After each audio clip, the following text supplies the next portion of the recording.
You've promised blessings overflowing and divine. I trust your word. Your love is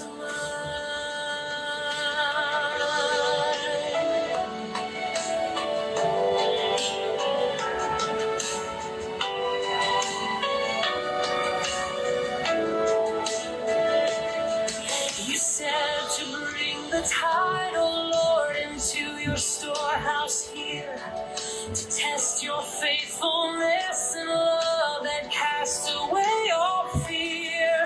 The floodgates of heaven will open wide, your blessings will pour, and you'll provide. I will honor the Lord with my offering, with my wealth, with my all, and the joy I bring. You promise blessings overflowing and divine. I trust your word. Your love is mine. Every seed I sow will grow in your hands. You'll make a way when I don't understand. With faith I give, for you've given me life. You're my provider, my guiding light.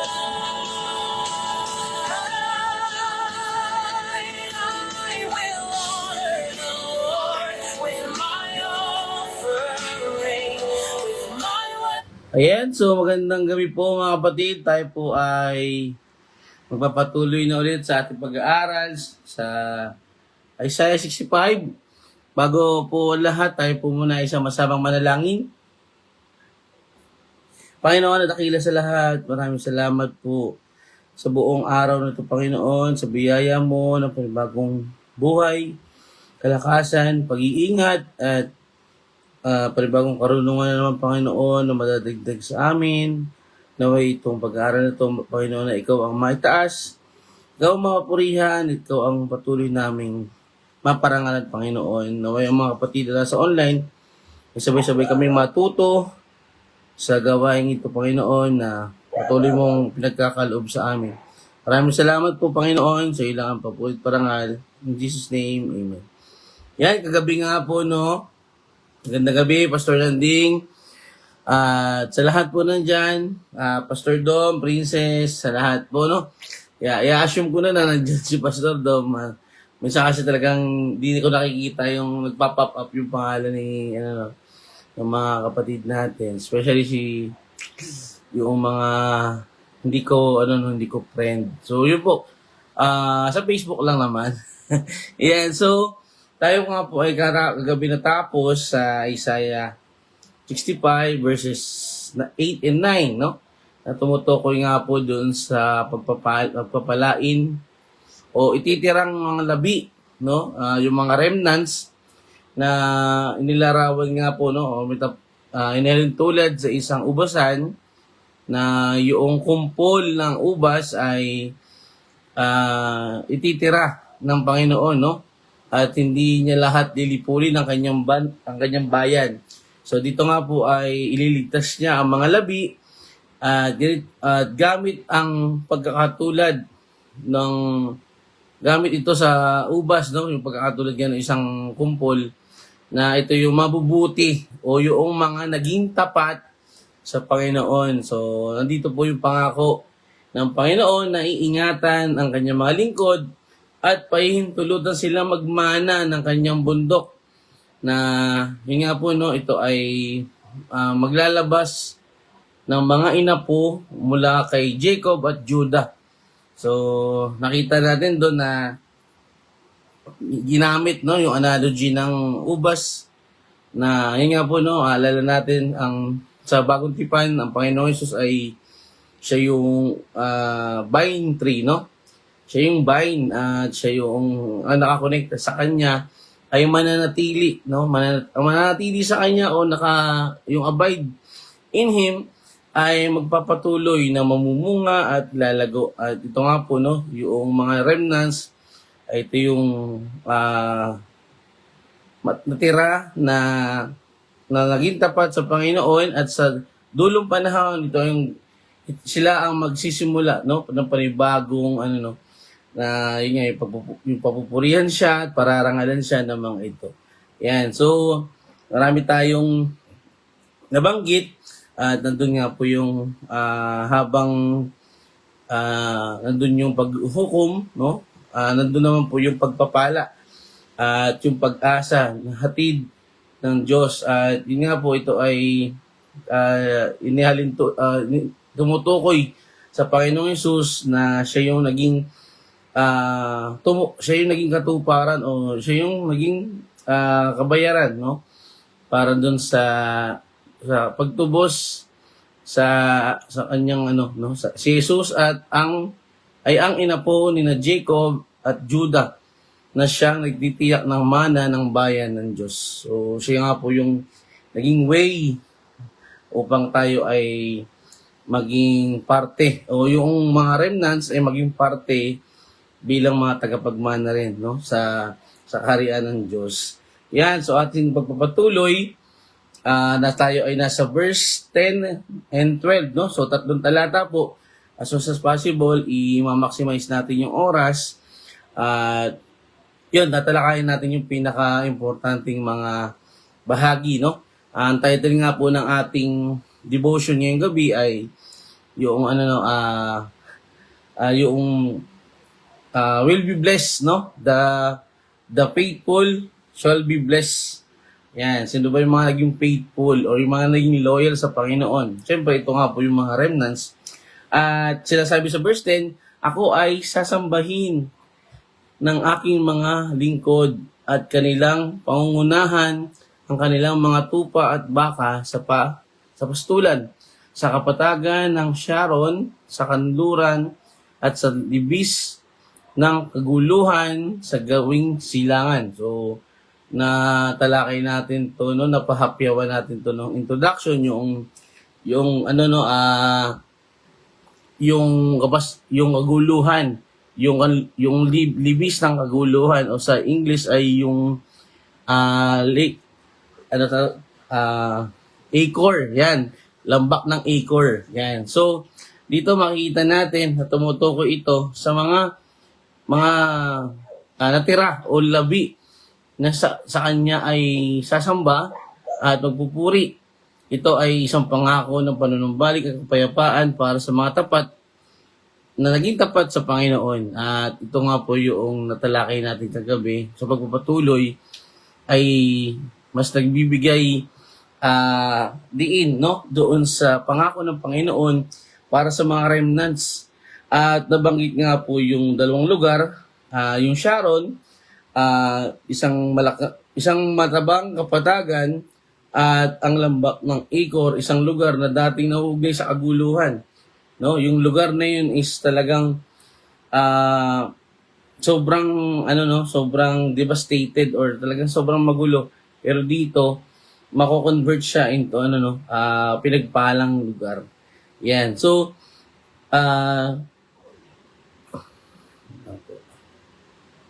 yan. So ang imaheng ito ay sumasalamin sa kakayahan ng Diyos na gawing mga pagpapala ang mga nasira o isinumpa para sa mga naghahanap sa kanya, no, from being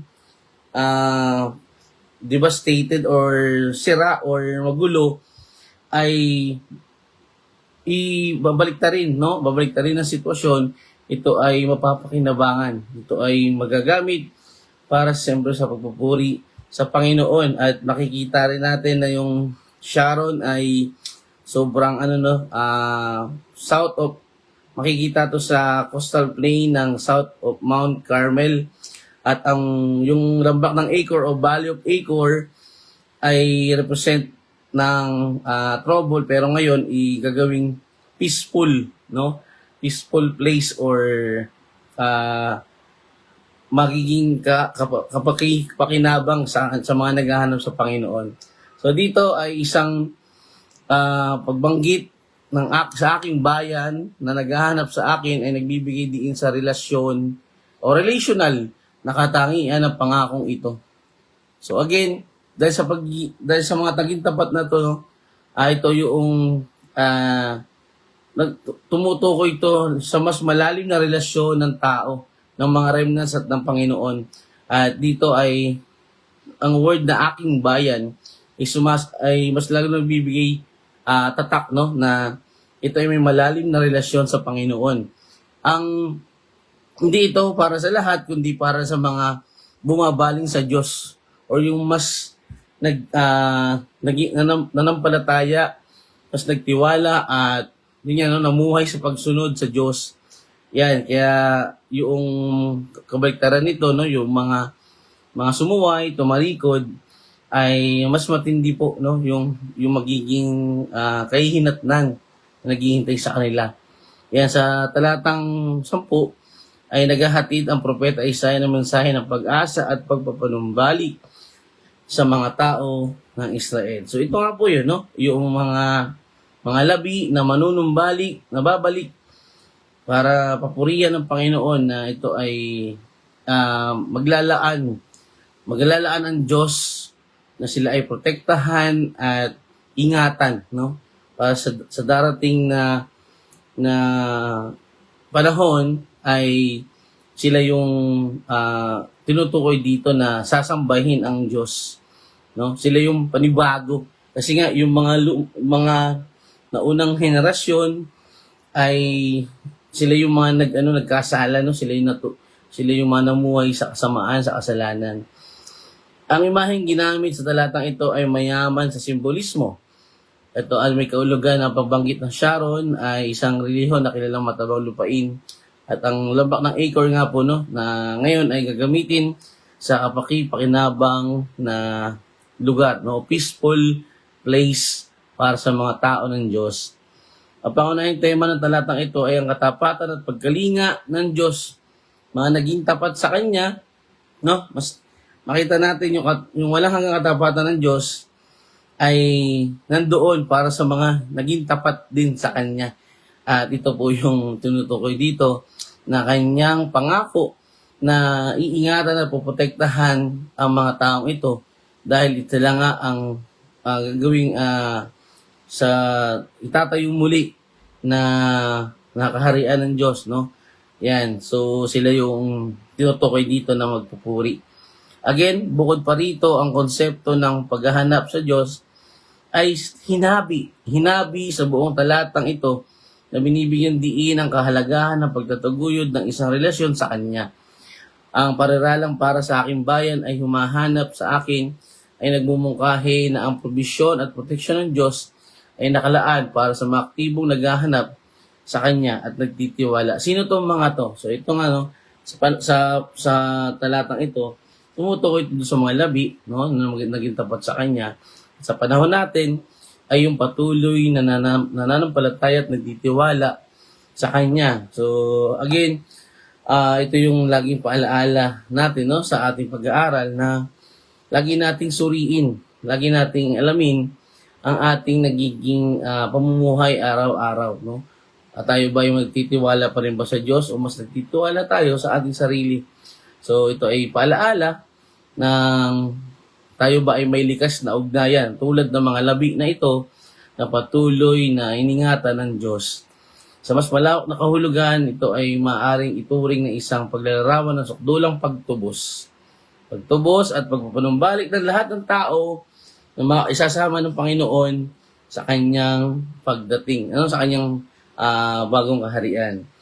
Siyempre, ito ay sa pamamagitan ng Panginoong Hesus na ito ay ang imahe ng masaganang pastulan ay at mapayapang malambak ay tumutukoy sa katuparan ng mga pangako ng Diyos sa pagdating ng Panginoong Hesus na nag-aalok ng espiritual na pagkain at kapahingahan, no?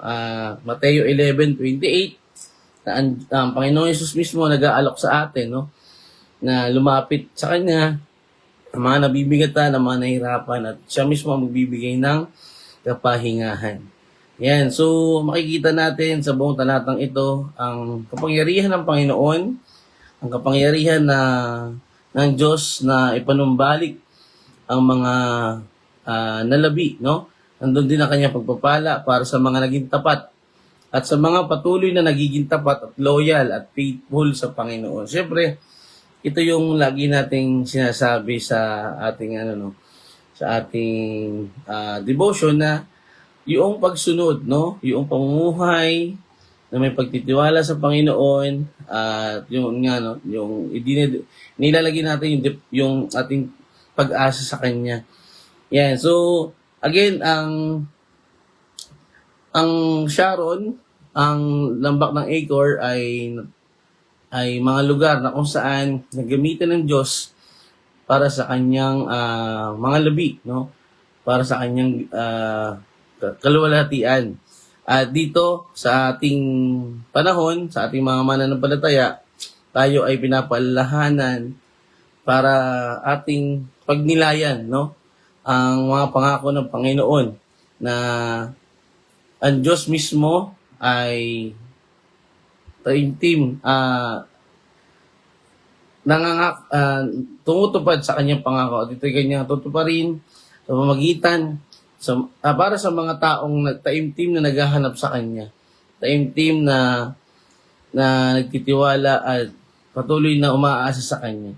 Kaya tayo mga mananampalataya ay patuloy na magtiwala sa kakayahan po ng Diyos. Kung ito yung pinaka-importante sa lahat, no? Kung kilala natin ang Diyos, kilala natin kung sino siya, anong kayang gawin, hindi po tayo matatakot, hindi po tayo magdududa, no? Hindi tayo bababagabag kasi kilala natin ang Diyos. Yan po yung isa sa pinakamahalaga na maunawaan natin bilang mga mananampalataya.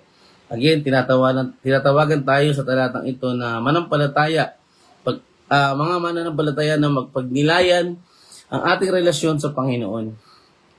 Na tunay ba nating hinahanap ang Diyos o tuwing nahihirapan lang tayo, no? Doon lang natin siya hinahanap. So, kapatid, dapat hindi. Dapat all throughout, no? 24/7 sa Diyos tayo umaasa. Again, tandaan natin na lahat, no, ang pangako ng Diyos na kaya niyang baguhin lahat. Si Sister Irene, magandang gabi. Kaya niyang baguhin mismo ang lambak ng Acre, ang Sharon, na ay sumasalamin sa kanyang malalim na pagmamahal para sa kanyang bayan. Yun yung katapatan ng Panginoon, everlasting talaga, no? Kahit na sa lugar na may kaugnayan sa sakit at o paghatol, ang pag-ibig ng Diyos ay nagniningning habang siya ay nagdadala ng pagtubos at pagpapanibago. Grabe, no? Sa kabila ng mga may imagine natin gaano karami yung nabulok, gaano karami yung nasira. Magandang gabi, Princess. Pero iilan lang yung tinutukoy dito, no? Iilan lang sa mga nabuhay, pero ilan lang naging tapat. At ito yung pagpapalain ng Panginoon. So, siyempre, nabanggit yung yung sa 144,000. Actually, isa sa po yun, makakasama. Siyempre, yung tinutukoy doon na makakasama ng Panginoon. Siyempre, sa panahon natin, kasama tayo doon, no? Mga tunay na mananampalataya. Sa pagtatapos sa talata, ito ay nagpapahayag na isang makapangyarihang paalaala ng kakayahan ng Diyos na tubusin at ibalik ang dati na nag-aalok ng kapayapaan at pagpapala sa mga naghahanap sa Kanya. Ayan, so verse 11 po. Ngunit kayo na nagtakwil kay Yahweh at lumilimot sa aking banal na bundok, kayo na sumamba kay God at many mga Diyos ng swerte at kapalaran. So dito naman tumutukoy po ito sa sa maling sa paghahanap ng ibang Diyos, no? At sa madaling salita, idolatry o Diyos-Diyosan. So dito ay nagpapakita ito na pagtukoy sa mga taong mas nagtiwala sa iba kaysa kay Yahweh. Yan, so ito ay papakita ng spiritual na paghihimagsik ng mga tao na tumalikod sa Panginoon upang itaguyod ang maling pagsamba. Yan, pagsamba na hinaluan ng mga maling gawain. Nakita natin dito, yung tumalikod sa Panginoon, nagtakwil sa Panginoon, nagtakwil kay Yahweh, ay nagbibigay diin o nagpapakita ng sadyang pagtalikod sa Kanya. Sadya, no? Ibig sabihin talagang aware sila, no? Na alam nila nandiyan ang Diyos, pero naghanap pa rin sila, nagbase pa rin sila sa kanilang sariling kagustuhan. So habang ang lumilimot sa aking banal na bundok ay sumasalamin sa pagtanggi sa sagradong lugar na nauugnay sa presensya at pagsamba ng Diyos. Actually, yung sa verse 12, mas ano yun, no? Kadugsong nitong verse 11 na tumutukoy nga po doon sa hindi pakikinig at pagsamba o pagtuon ng tao sa Panginoon. Dito sa baging ito, ang mga individual na ito ay bumabaling sa mga pagganong gawain. At nabanggit nga dito sa talatang ito, si God at si Meni, na si God ay isang pan-semetikong Diyos ng kapalaran na kadalasang nilalarawan bilang lalaki at binabanggit sa Biblia bilang isang Diyos sa Isaiah 65:11. Sa talatang ito, no? Kung saan siya ay iniuugnay sa kapalaran. Siya yung Diyos tungkol dun sa magiging destiny, no? Ng mga tao. So, siya yung kinikilala doon na Diyos-Diyosan. At si Meni naman ay isang Diyos ng tadhana na binabanggit din sa bahaging ito na sila ay sinamba ng mga apostatang Hudyo o apostasy, no? Na tumalikod sa Diyos noong panahon ng pagkabihag sa Babylonia. So, nakita natin na mas nagsumamba sila dito sa mga Diyos-Diyosan na to na hindi naman o wala naman kakayahan na sila ay tulungan. Dito nga, ito ay ang kanilang pangalan ay pinaniniwalaang nagmula sa mga Diyos ng Babylonia. Ang Babylonia po kasi is hindi talaga nanampalataya sa Panginoon niya, no? Mas nagtiwala sila sa mga Diyos-Diyosan, astrology, yan. At kaya nga po sila ay pababagsakin ng Panginoon. So ito ay ang talatang ito ay lubos na naiiba sa mga pangako ng Diyos ng pagpapala. Ito ay makikita natin, ito ay mahigpit na babala laban sa idolatria. Sa panahon natin, ang mga idolatria ay ito yung mas naniniwala tayo sa albularyo, sa mga pungsoy, sa mga pampaswerte, no? Instead na tayo ay mas magtiwala sa iisang Diyos. So ito ay babala para sa karamihan. Meron akong kilala nito, malapit sa puso ko, no? Kaya lang talagang patuloy ko siyang pinapaalalahanan na walang anumang magagawa ang mga bagay na yan kung hindi kalooban ng Panginoon, no? Yan. Kilala ni Pastor Dom yun. Sa particular na talatang ito, kinakausap ng Panginoon ang mga tumatalikod sa Kanya, no? Nagbibigay siya ng babala sa pamagitan ng maling pagsamba, sa manilang pinili, sa mga huwad na Diyos-Diyosan na ito nga ay nakisali sila sa mga idolatria, no? Instead, naging tapat sila sa Panginoon. Subalit hindi, no? At sila nga po ay tumalikod kay Yahweh. So ito ay nagsisimula sa isang deklarasyon na ngunit kayo ang mga tumalikod sa Panginoon. Makikita na natin yung deklarasyon doon ng Panginoong Yahweh na ito ay akusasyon, no? Direct, ikaw mismo, kayo mismo, no? At ito ay babala ito para sa mga taong ito na nagtatampok sa kanilang desisyon ng pagtalikod at pagsuway sa tunay at nag-iisang Diyos. Kaya nga po mahalaga po ito mga kapatid, no, na pag-aaralan natin ito, na wala po ibang Diyos. Wala na po, no? Nag-iisa lang po ang Diyos, ang tunay at nag-iisang Diyos. So, huwag na natin dagdagan pa. Ako, ang dami kong kinilalang Diyos before, pero ngayon, salamat sa Panginoon, pinakita sa akin yung katotohanan kahit singkit ako, no? Yan, so, yan po, paalaala po sa bahaging ito, no? Ito po ay tumutukoy sa mga lumimot sa Panginoon, mas pinili na sumamba sa mga Diyos-Diyosan tulad ni God and many. At yun nga po, ito ay paalaala at babala ng Panginoon na mismo direkta niya sinabi na kayong mga sumamba sa mga Diyos-Diyosan, no? Ay tinalikuran nyo ako, nilimutan nyo ako. Yan. So dito makikita rin natin na nagpapatuloy ito sa pagsasabing naghahanda ng mesa para sa pulutong na iyon at naghahanda ng inuming handog para sa bilang na iyon. Ito ay isang malinaw na pagkondena sa pakikilahok ng mga tao sa mga gawaing pagsamba. So, naalala natin yung sa verse 3 and verse 4 hanggang verse 5, no? Yung, although yung sumasamba sila sa mga Diyos-Diyosan, kumakain, nagkukonsulta sa mga patay, tapos kumakain nga ng pinakamaruming hayop ng baboy sa panahon na yon. So sa pangkalahatan, ito ay nagpapaalaala ng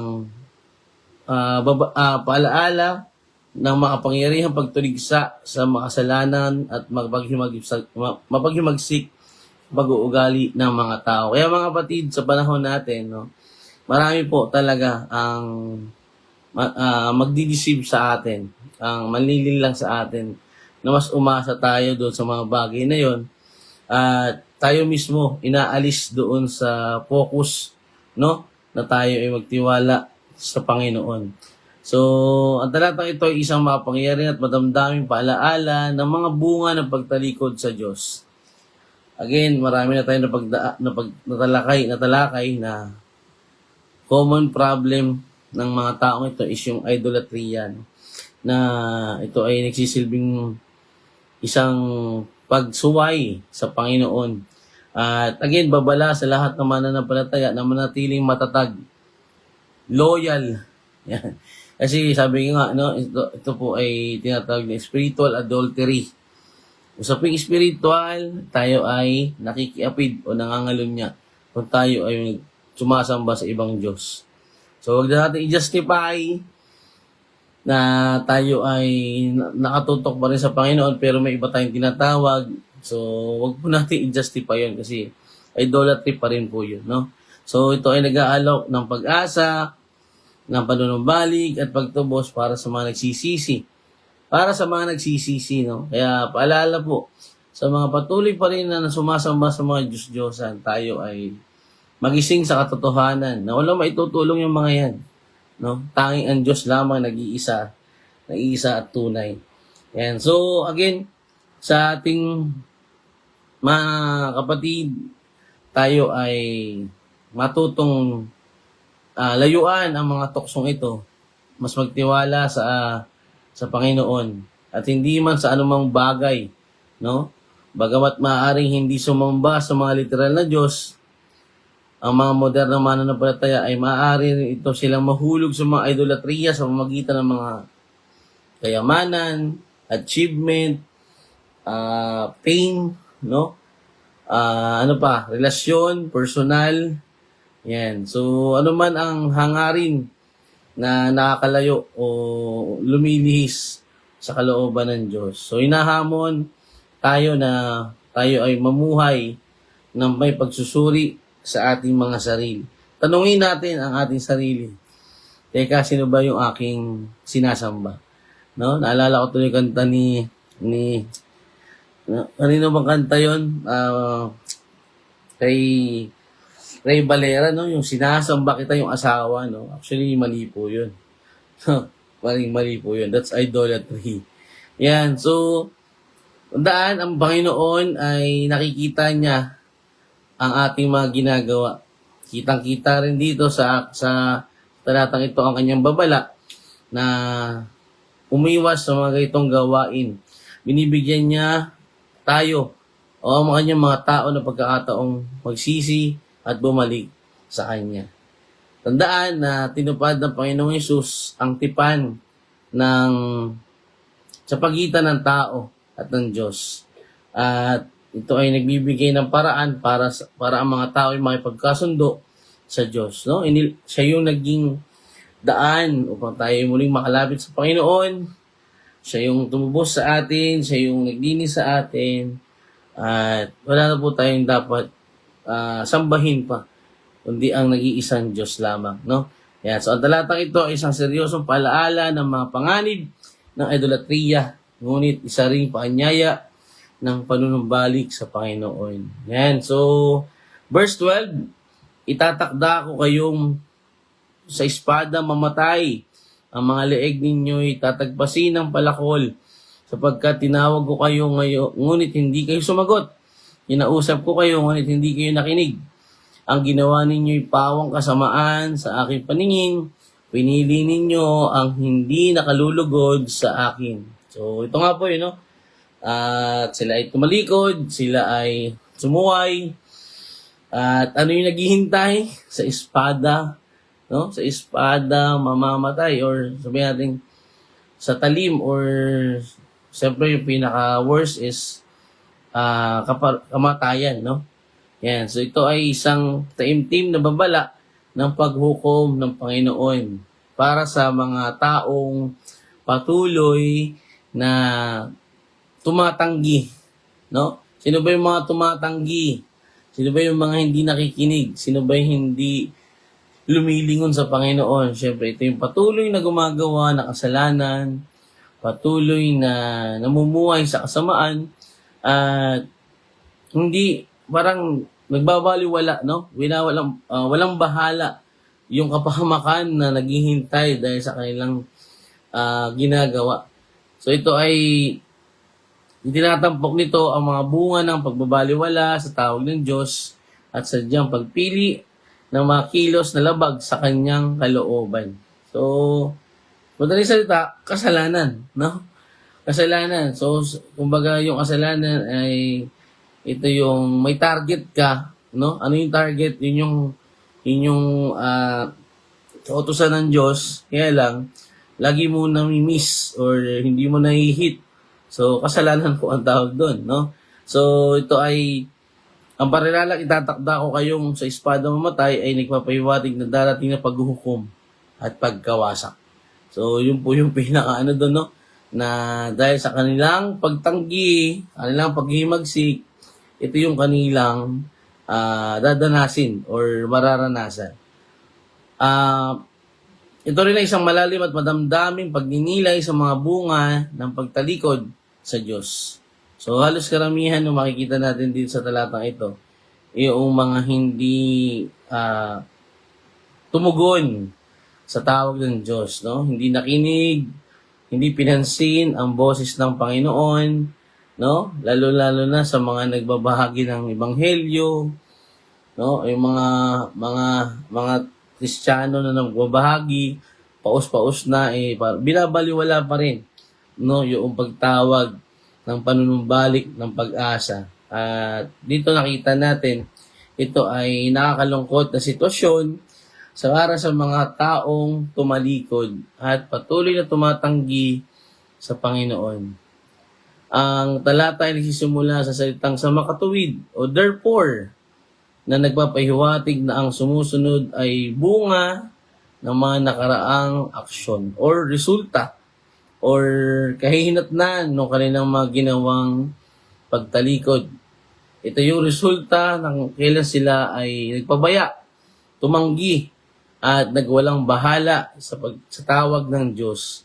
Ang imahe ng pagiging itinakda sa espada at pagyuko sa pagpatay ay malinaw at seryoso na nagpapahiwatig ng brutal na katotohanan ng digmaan at pagkawasak. So alam naman natin yung mangyayari sa dulo, no? Nandun po yung paghukom, nandun yung paghatol, at nandun yung judgment. So tayo ay tinapaalalahanan ng talata 12 bilang mga mananampalataya, no? Patuloy nating sundin, patuloy tayong mamuhay sa pagsunod sa kalooban ng Diyos. Yung pagbabahagi natin ng ebanghelyo, pagpatuloy lang po natin yan, dahil ang inuutos sa atin ay ipahayag, no? Subalit, yun nga, sa mga tao pa rin patuloy na tumatanggi, ay sila po ang mananagot sa Panginoon. So, isa sa mga pangunahing tema sa talatang ito ay ang konsepto ng banal na paghatol. Ang talatang ito ay naglalarawan din ng isang malinaw na bunga ng pagtalikod. Yan. So, ito ay isang mahalagang tema na panawagan na tumugon sa tinig ng Diyos, ang pagkabigo ng mga tao na tumugon sa tawag ng Diyos at makinig dito ay magbibigay diin nagbibigay ng paglalarawan ng kanilang o kawalan ng interes. Yan. So dito ay pinapaalalahanan na ang mga tao na patuloy sa pagsunod sa mga utos ng Diyos. Ang pagnanais ng Diyos na marinig ng kanyang mga tao ang kanyang tinig at tumugon sa kanyang tawag ay isang paulit-ulit na tema. Na ano po ba laging tema ng Bible? Pagsisisi at panunumbalik sa Panginoon. Kaya lang, marami pa rin talagang matitigas ang ulo at binabaliwala ang pagtawag na ito. No?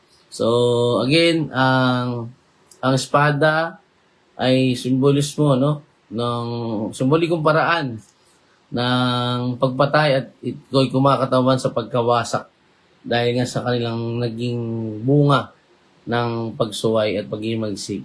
Sa pagtatapos ng talatang ito, sa konklusyon ng talatang ito, ito ay nagpapahiwatig ng isang seryosong pagninilay sa mga bunga ng pagtalikod. Parang yung nakaraan, no? Yung kabigatan ng kasalanan. Actually, ano po yun, no? Ito rin po yung tinutukoy dito. Dahil sa pagtalikod, ito po rin kasalanan sa Panginoon, no? Dahil binabaliwala ng tao ang pagtawag ng Diyos. Kaya mahalaga na habang may oras pa ay manumbalik sa Panginoon. Mga Kawikaan 1, verses 24 to 26. Ngunit yamang tumatangging makinig kayo kapag ako'y tumatawag at walang pumansin kapag iniunat ko ang aking kamay. Ito ay sumasalamin sa parehong tema ng talatang ito. Jeremias 7, paulit-ulit na tinawag ng Diyos ang kanyang bayan upang manginig. Ngunit sila ay tumatanggi at humahantong sa paghatol. Yan. So kaya tayo mga mananampalataya sa panahon natin ngayon, ito ay seryosong tinig, no?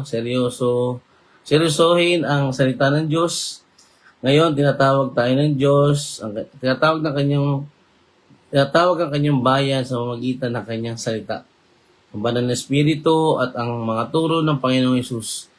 Ang pagbabaliwala at pagtanggi sa kanyang tawag ay umahantong sa espiritual na kahinat na kabilang ang paghihiwalay sa kanya. Kung ngayon parang naiinitan ka na, 36, 39, grabe po ang init ngayon, no?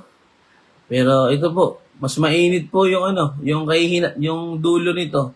Pag patuloy ka pa rin tumanggi, no? Patuloy ka pa rin nagbingi-bingihan, nagbinaliwala mo ang tawag ng Diyos. Mas mainit po yun. 6 times boiling point ng water, no? Tapos ang Diyos pa ang nagko-control. Tapos hindi ka pa makakaahon kasi doon ka na nakatira.